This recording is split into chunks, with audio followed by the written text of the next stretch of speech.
So we have a very distinguished lecture by Professor Sujatha. Professor Sujatha is associated with the Center for the Study of Social Systems, Jawaharlal Nehru University. She specializes in the field of sociology of knowledge, science, and technology studies. Our areas of interest also include like health, culture, and medicine. And Professor Sujatha, in fact, it's very difficult to go for publications here, widely published in many top international journals, especially on health issues and also on issues of science and technology. So without taking much time, I invite Professor Sujatha to deliver her lecture on science and society international variations in gender asymmetry. So, Professor Sujatha is over to you. Thank you, Dr. Bera, for this introduction. And I'm very pleased, I'm very happy to be part of the International Women's Day celebrations and listen to the other speakers. And I'm also very happy to share my research findings on women in science. This is something that I've been pursuing for the past 12 years, tracking the data. Can you hear me? Yeah. So I've been tracking this data for the past 12 years, though I don't come to this problem from women's studies. I'm a sociologist of knowledge. But I found I've been following this data and I am very happy to share this on the occasion of Women's Day celebrations. So I will share my screen and then I can, yes. So I want to talk to you about international variations in gender asymmetry and show you how there's a very interactive dialectical relationship between science and society. Why international? See, the participation of women in science and technology is a matter of concern for all countries. At least 20 years ago, there were very few women in single digit percentages in STEM fields, science, technology, and medicine, especially in mathematics and physics. So it has been a matter of concern for countries and for institutions to increase the participation of women in science and technology because it was highly skewed. Feminists were talking about male stream science. So it's a matter of great concern, and there's a lot of data out there. But when you look at it, every country is concerned, even the most developed. When you look at national data, you understand that there's a very big gap of women's participation. But the standard reason given is glass ceiling. When I started looking at the international data and international variations, when you compare, I am able to give. I think we are in a better position to give an explanation for why the variations. It's not homogeneous, though women's participation is low. The patterns are different. Patterns of asymmetry are different, and therefore the sociological causes for that are also different. So here we are contending with biologism and biological explanations by showing international variations in gender asymmetry. Now, I want to open with an anecdote. If you see the highest honor in mathematics, which is known as the Fields Medal, it's been there since 1936, and the first woman to receive it is not a white woman. It was an Iranian American woman in 2014, Mariam Mirzakhani. She unfortunately passed because of cancer, and the second woman is an Ukrainian. So, this is just an indicator to the things that I'm going to share very soon. And in this talk, what I would like to do is to talk about women's participation in science and technology in a comparative international perspective. I'll try to outline recent shifts. And I'm going to argue that the patterns of asymmetry are different, and therefore they have different generative mechanisms.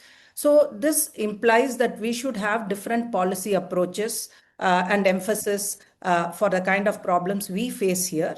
And this is based on data collated from published sources, databases, interviews with scientists, and study of biographies of scientists. Uh, now, in this presentation, I also want to take math and theoretical physics as the emblem of science for this reason to reduce the variation because one of the arguments generally made is women's participation in STEM fields is less because a lot of experimental science requires heavy funding, creating your own lab, and so on. So those create additional variation. So in this presentation, I'm focusing only on math and theoretical physics because they don't require a lab or heavy funding like experimental science. And math and theoretical physics are considered to be male bastions in the world arena because of the abstract thinking involved there. So, secondly, I want to take you through 5 points of reference: enrollment of women in these degrees, reaching the doctorate level, getting tenured jobs or becoming full professors, and their situation with regard to leadership and decision making bodies, and lastly, coveted awards. And with this basis, now what I are you able to see the screen fully? Yes. So what's happening is that this it's very intriguing. When I looked at this data in 2012 and 10 and 12, I was surprised to find that industrially advanced countries with greater civil liberties for women and where women have the highest workforce participation, such as Sweden, Germany, France, Luxembourg, the US, and Switzerland, they are not doing better in women's enrollment and educational attainment in STEM careers, especially in math and theoretical physics are virtually absent, actually not many at all. And surprisingly, if you see Catholic countries like Portugal and Italy, Muslim majority countries like Albania, Turkey, even Malaysia, for instance, and former socialist East European countries like Latvia, Lithuania, and Bulgaria, and family centered societies like Korea and India, they were doing far better in enrollment and progress of women to higher degrees in STEM disciplines than these industrially advanced countries. When I spoke about this, it seemed counterintuitive. A lot of people said your data is not right, etc. If we are bad, if Western Europe is bad, the rest of the world should be even worse. But today, after 12 years, I'm surprised to find this. Okay, that there is a terminology for this. Recent study shows that there is something called a gender equality paradox.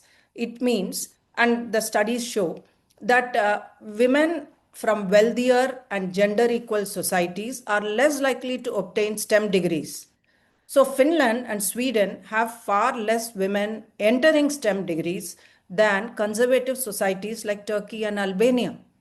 So, the whole concept of gender equality paradox is showing that women from countries with advanced science and technology don't enter the field.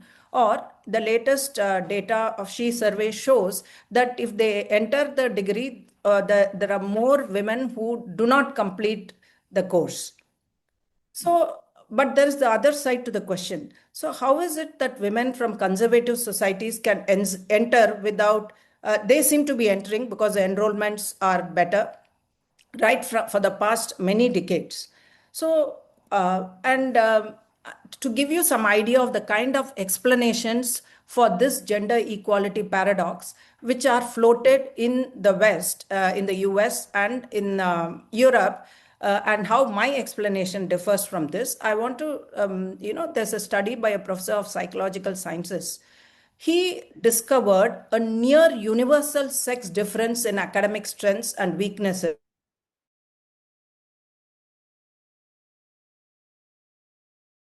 It is that throughout the world, you can see, look at the terminology, the universalist language, which this scholar is citing. He has studied 67 countries and a sample of few lakhs of boys and girls, based on which he is concluding boys' academic strength tend to be science or mathematics, while girls' strengths are in reading.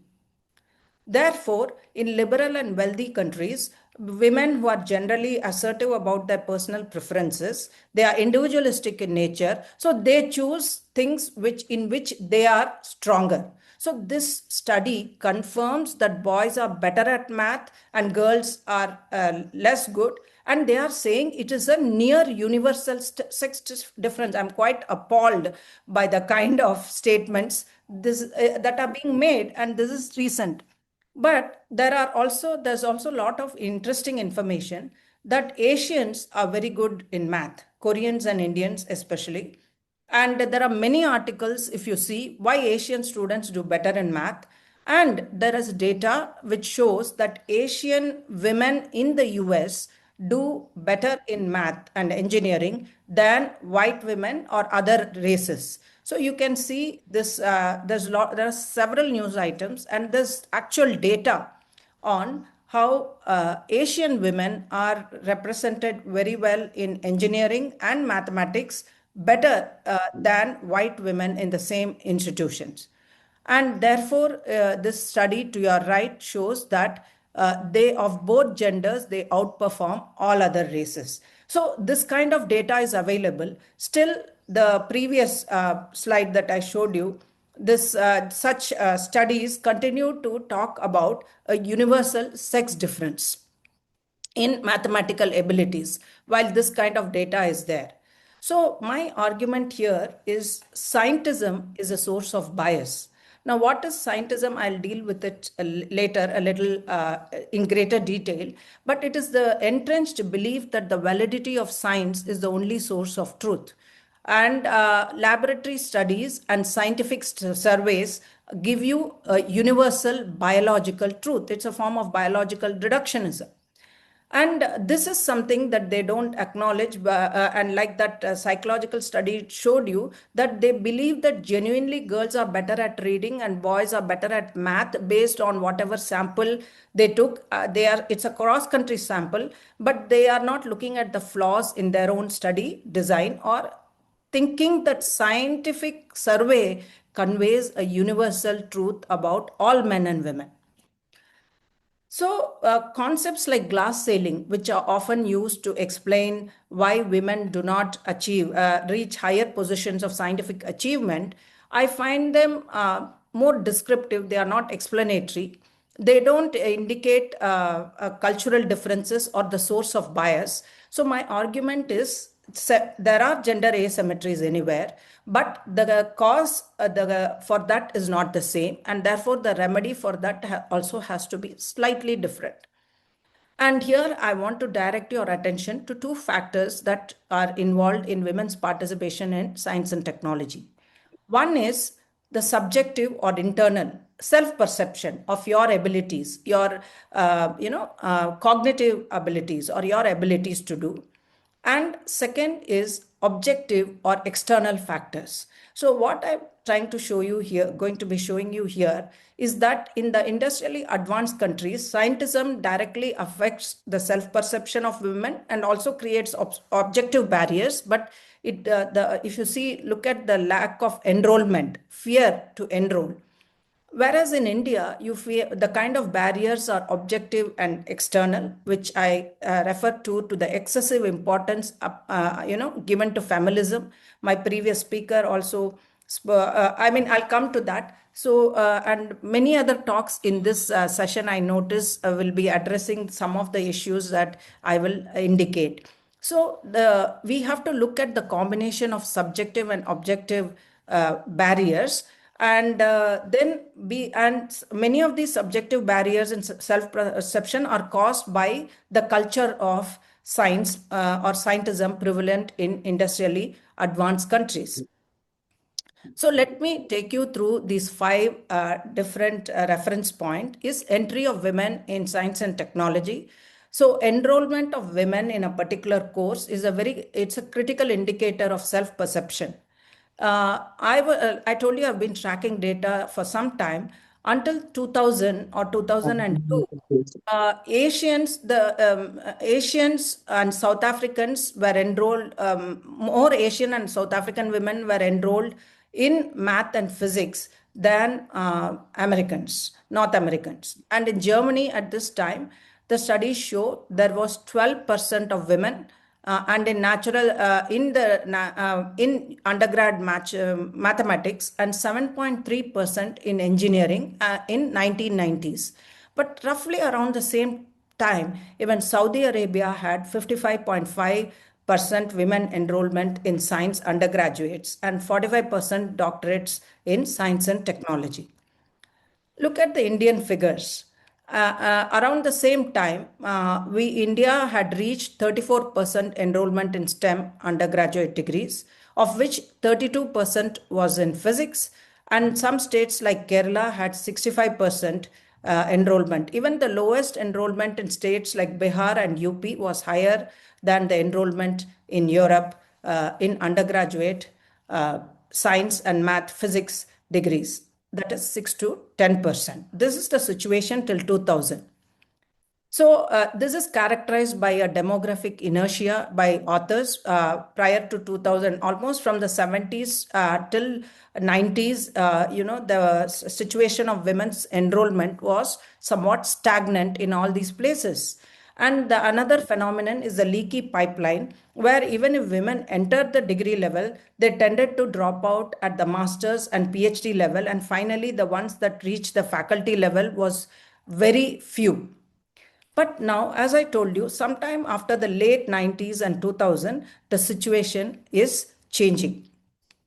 So the latest data, 1921 data, is showing that the enrollment in math and statistics has gone up to 30 to 40%. There were concerted efforts throughout these developed countries in the way of encouraging students to enter, giving fellowships, creating mentors. Very much of, feminists have done a lot for this. And the state policies have also played a key role in raising the level of enrollments. I also wish to add that migrants from Asia who pursue the bachelor's education in these countries have also significantly contributed to these numbers, because we all know that a very large proportion of Asian students pursue their post-graduation or graduation and post-graduation in these rich countries. Currently, the Aisha data shows that 48.7 in India, 50% the enrollment in STEM, in mathematics, in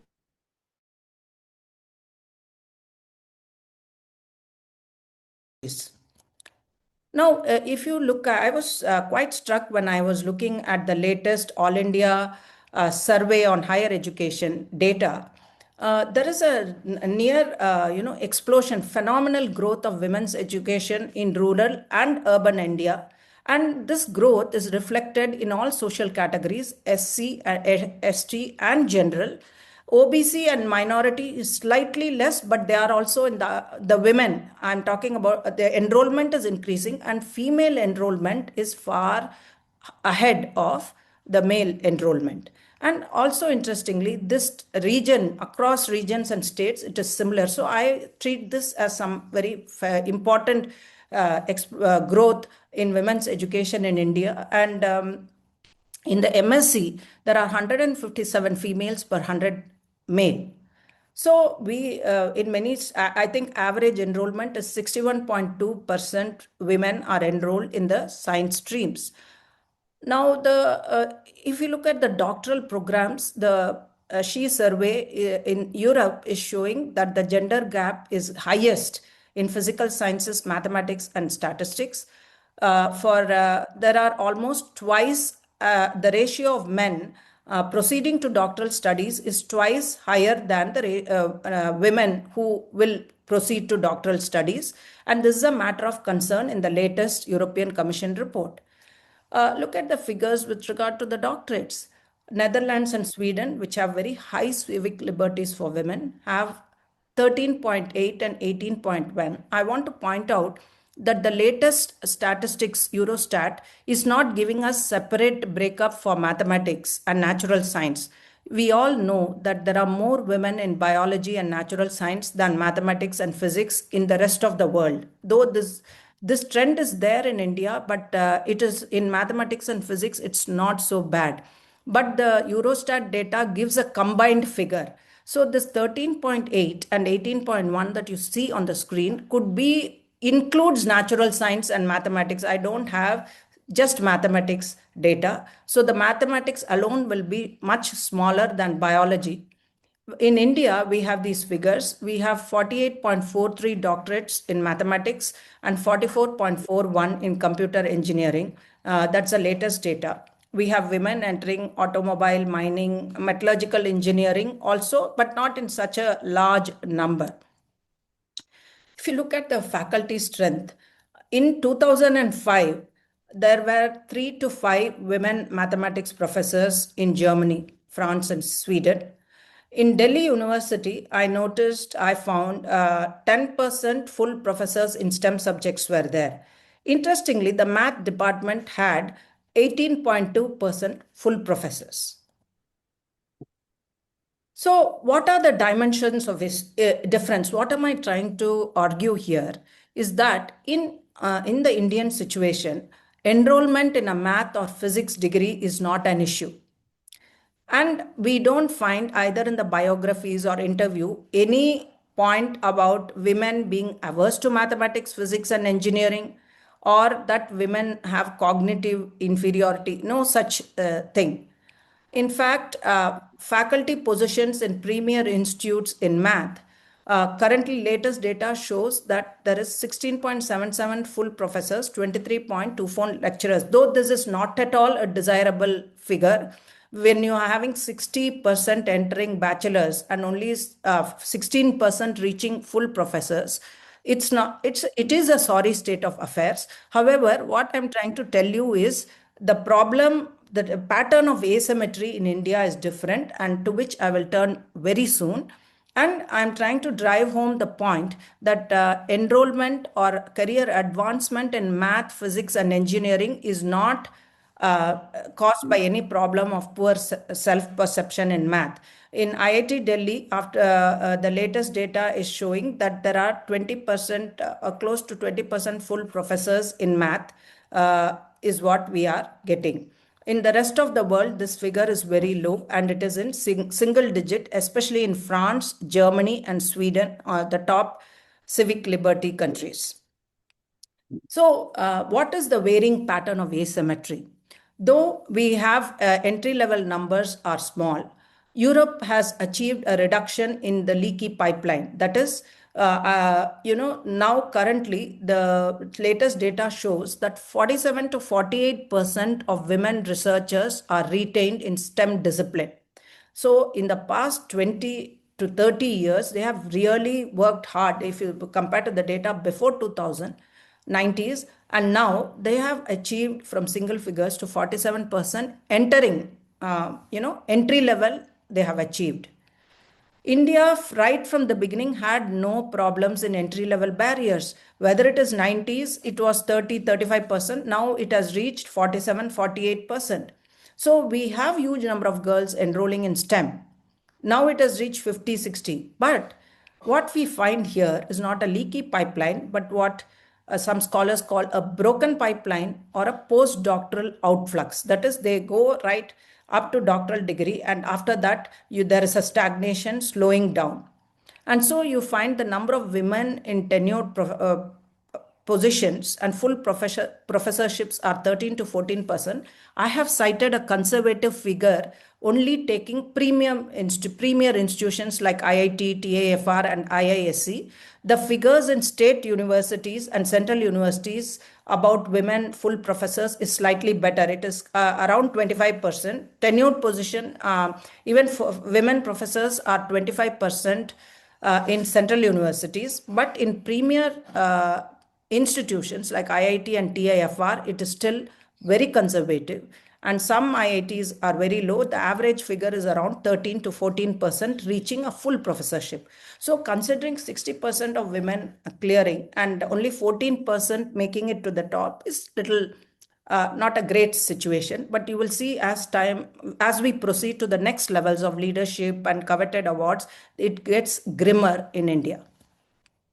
So what happens is Europe makes up. When it comes to leadership positions and presidentship of national academies, there is an inversion.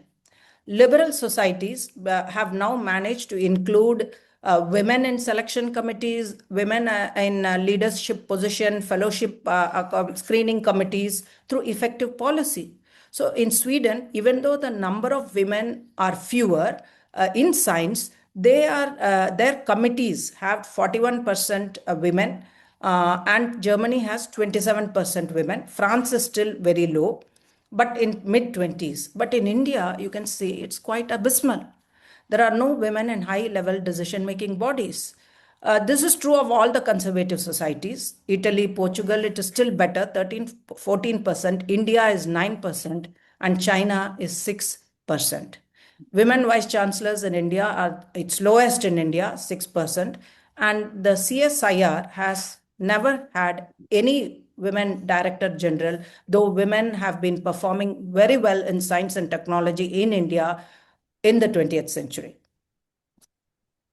There's a lot of study on women and science. I won't go in great detail, but there is one very beautiful study on what calls the productivity puzzle by Huang et al. In this comprehensive study, which looks at longitudinal gender differences in performance through a bibliometric analysis of a period of 60 years between 1955 and 2010 in 13 disciplines. I'm just giving you in this study found out another paradox of it is showing that though in the past 60 years, the figures, the numbers, number of women increasing in science and technology fields is noted, but it is not having a proportionate impact on productivity. Why is that so? Though women produce as many papers as men annually, their total publications of all women during this period was less due to a smaller career tenure or higher dropout rate at some point in time. So, then if you look at the situation with regard to coveted awards, the top awards, the Bhatnagar Award for Science in the past 6 decades, only 3.32% women have received this.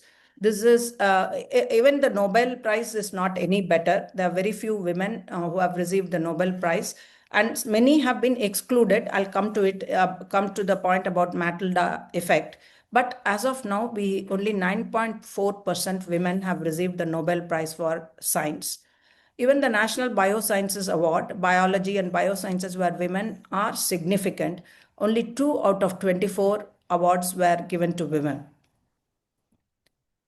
So, what I'm coming back to the pattern of asymmetry and the explanation for the same. I am suggesting that scientism creates an entry-level barrier, self-perception, interior factors. But the reason is that the barrier to women's entry in scientifically most advanced countries, it comes from laboratory science.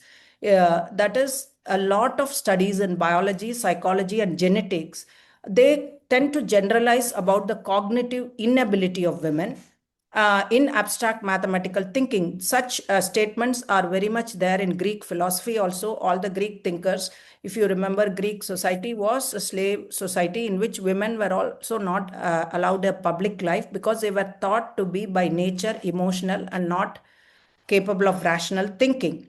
So the same thing it continues in modern science because using the size of the brain, folds, and the like. So this is a narrow biologism which locates everything in the brain. Though, I mean, there's a difference between the brain and the mind. I won't go there, but I'm just pointing to you about the parochial nature. So the scientism, the problem is it becomes a self-fulfilling prophecy because for over the many decades, there are so many studies comparing size of women's brain, hormonal secretion, genetic disposition, the evolutionary imperative that women have to be more emotional and men have to be rational. All these things, reproductive processes, psychological studies on emotional makeup, and connecting it to their cognitive performance. So that is why you'll be surprised to note that Nobel laureates and university heads like Larry Summers make statements that genetically women cannot do mathematics.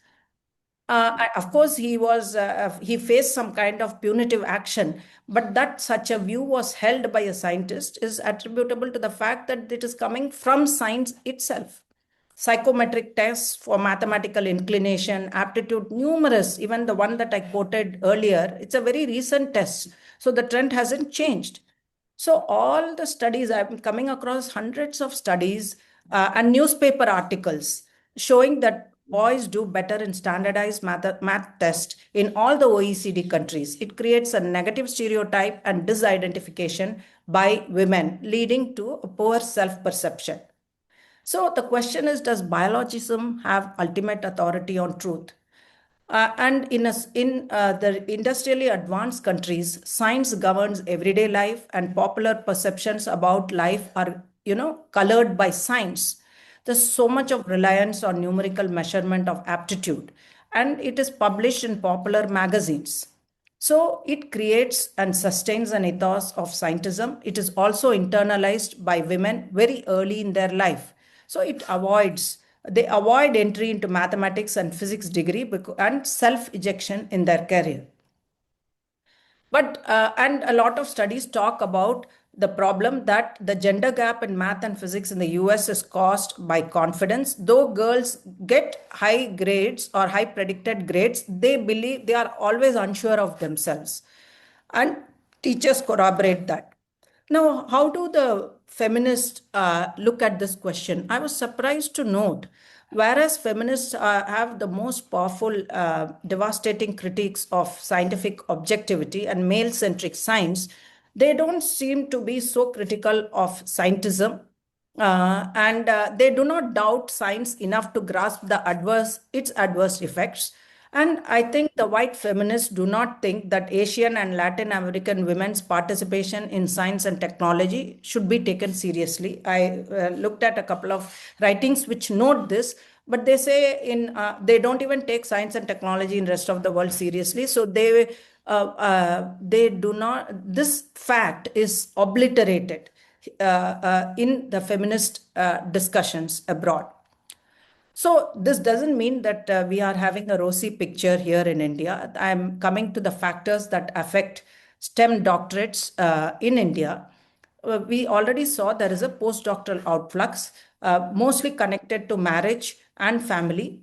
And there are mid-career breaks connected to taking care of grown-up children and aged parents.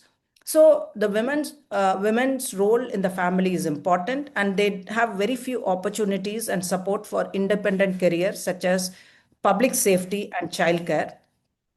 I quickly looked at whether social science is any better, but I found that in India, the percentage of social sciences full professors is almost same or only marginally high, though there are many more PhDs in social sciences.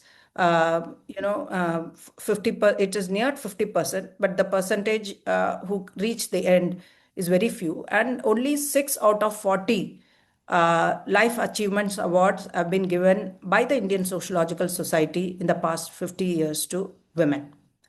So, what is this feminism? I'm sure all of you can completely understand this point. This is in India, in traditional societies, as most family centered societies or religious, I told you Muslim majority societies, educational attainment for women is allowed more as a status symbol. It's good to have educated girls. But marriage is absolutely essential, and they have to remain within the authority of the family or caste. One of the biggest worries for when women were sent to study was that they will fall in love with a person of another caste, and the family thing will be affected, or they will breach the rules of family. Feminism affects men and women, but it affects the women disproportionately. So, in the Indian context, it's not women's cognitive inferiority is not a point, but their chastity, piety, or docility. And we don't find many traces of scientism or biologism. They are not saying that women are unintelligent or inferior. In fact, the narrative is opposite. These, women, if you give them education and property, you can't control them. They are very smart. They are, they can, so you have to keep them under the control, get them married, keep them under the control of family and other men. Otherwise, it will be they will go, things will be haywire. The family cannot be kept intact. They'll become very independent. So when I studied biographies of women scientists like Leelavati's daughter or this one by Harkitai, 30 very intensive biographies, no Indian woman scientist or Asian woman scientist ever mentioned that teachers or families hinted at their lower intelligence. We don't find much on public discourse on cognitive inferiority of women. Even Abashur work on Annamani and others is showing certain other factors. There's a work on Professor C.V. Raman's lab. I'm not going into the details for want of time. I'll respond to questions.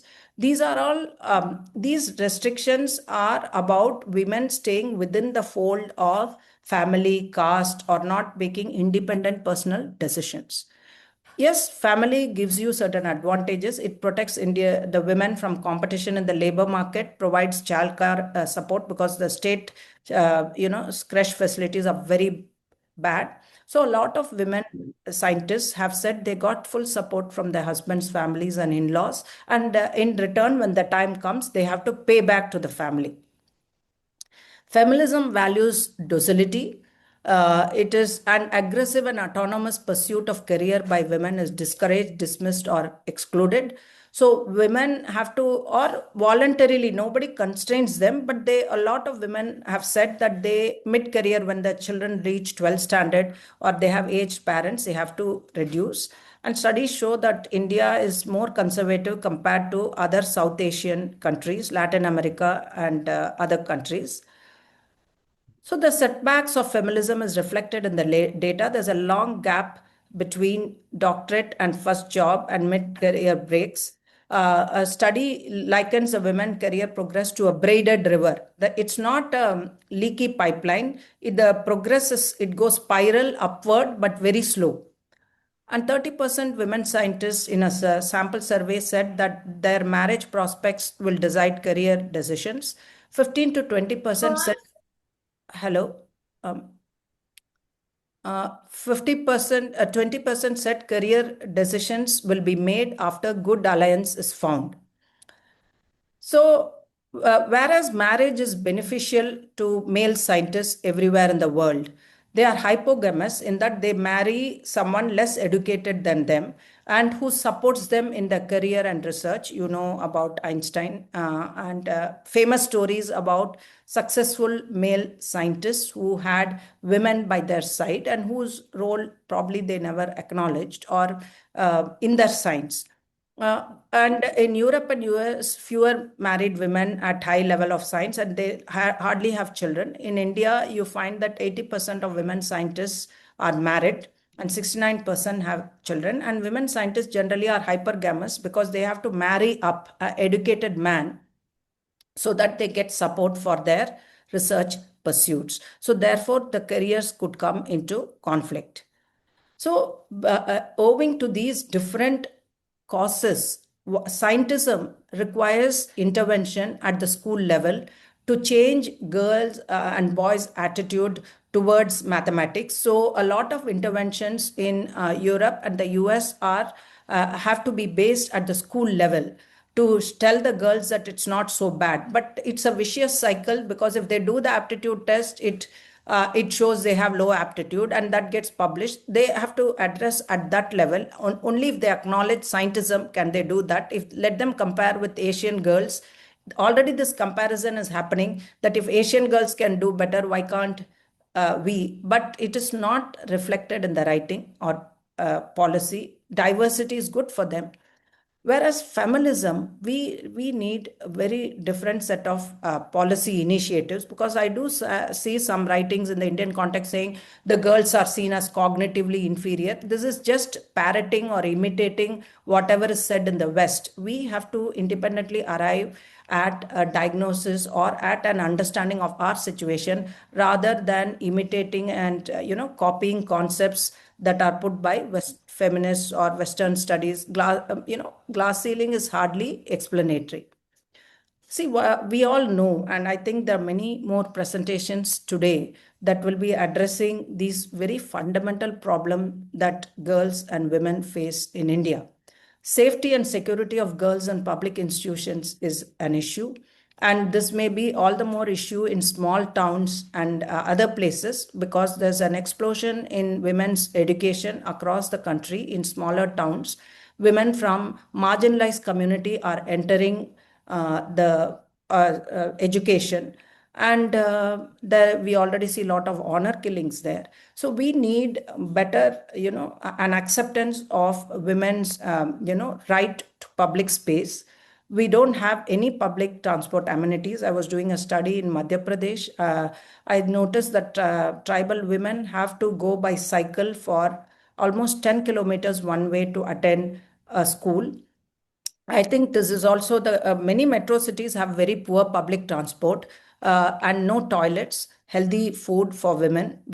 And there is, the more women's education, nutrition level is also falling. That's what studies are showing. And there are sexual harassment and domestic violence in India has increased in regions where women's education is growing fast and where male employment is reduced. And it's also because of alcoholism.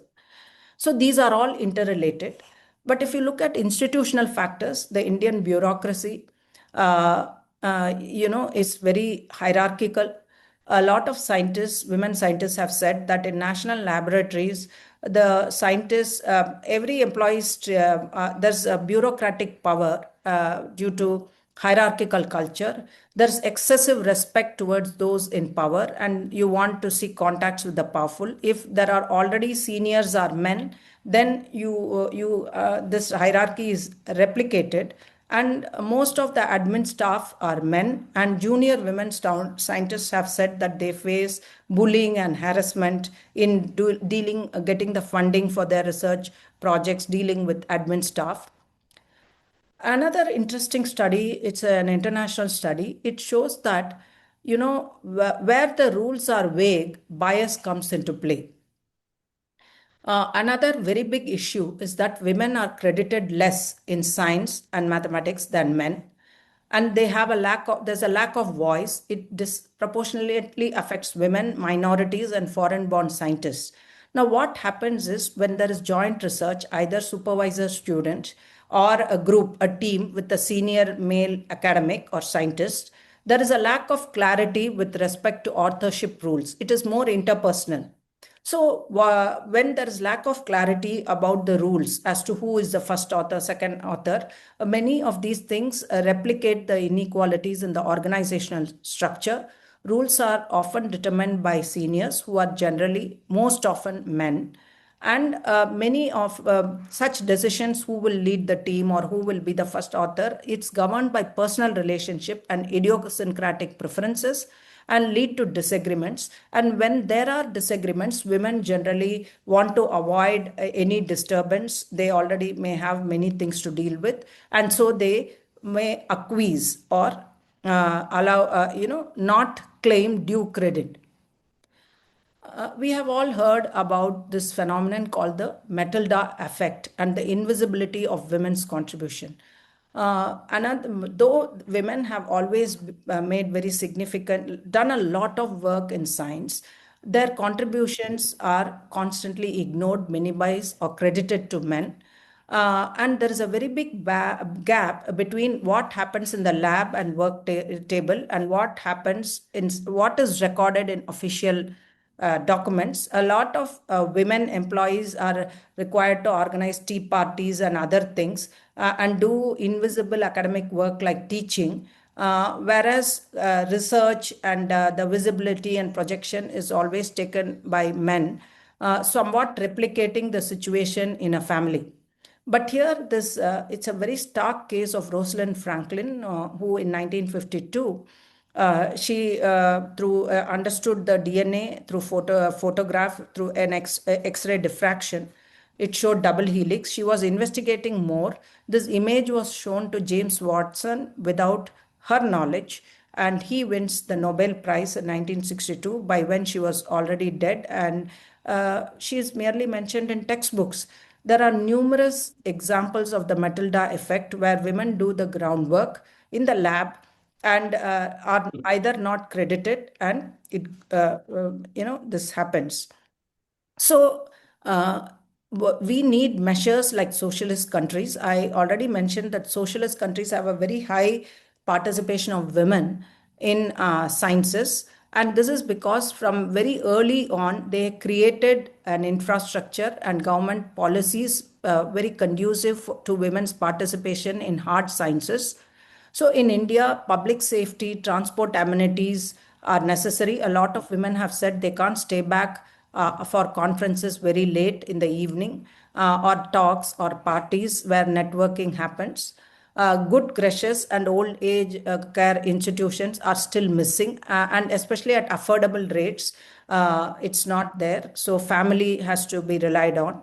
Age relaxation in eligibility criteria, non academic infrastructure like housing, transport, medical help, employment contracts, special funding for women, promoting women mentors, creating spaces for greater interaction and networking among scientists and women scientists.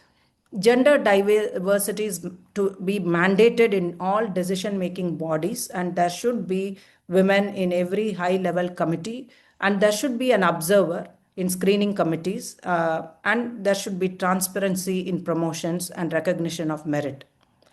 Lastly, but not the least, the most important factor is formation of women scientist groups and voluntary associations.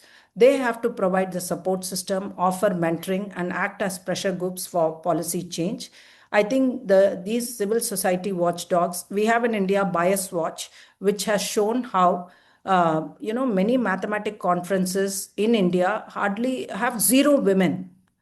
I mean, you'll be surprised to see that. And a host of other STEM conferences, they have very few women, and therefore, when they are smaller in number, they don't have the voice to speak up in the company of many men. So, civil society activism by women scientists, forming voluntary associations, and will be very crucial. And it has helped a lot in many Western countries.